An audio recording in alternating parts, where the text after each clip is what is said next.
going to do the market segmentation. Now, what is market segmentation? You all have learned in your classes. We are talking about the segmentation, targeting, positioning, STP. So you do the market segmentation based on various criteria that you are aware of, demographic, psychographic, all those various things, ethnographic, whatever you want. And then you have segmented the market for the product that we are talking about. And the next, yeah. So we have done the market segmentation. So far, what we have covered the first part. Is the market real and big? And you have, and now the next question is, so you cannot go and play everywhere.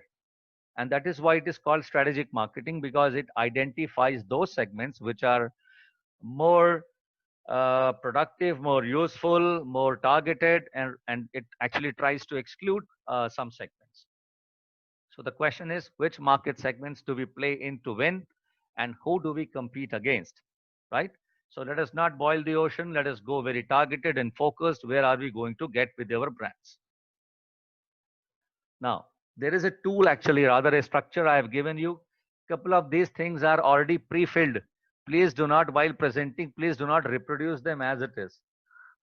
I think you are certainly going to relook at that, use it, and delete some of the things. But this is like a structure template, which is along with some tutorial being given to you.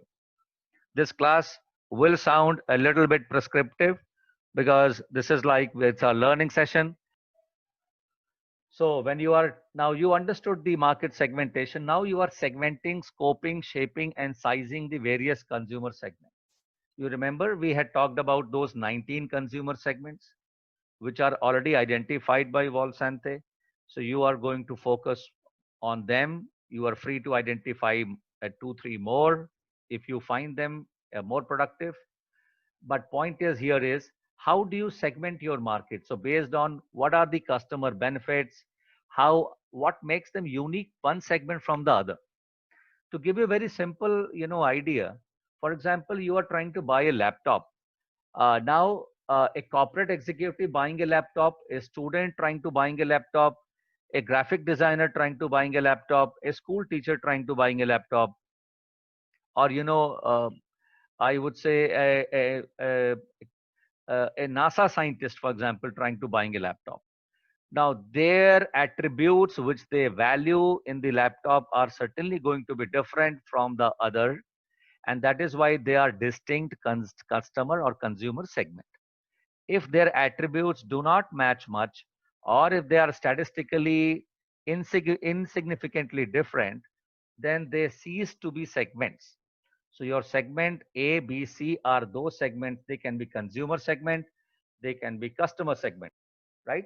So all these segments are different. And how do you actually do the segmentation? The challenge here is, how do you arrive at your segments based on what? Okay, so this is kind of a self-explanatory slide. Please feel free to get all the clarifications from your coaches, and they will certainly guide you to go ahead and make a very robust plan. And this is a top quality strategic marketing plan approach, which you are really being, exposed to here.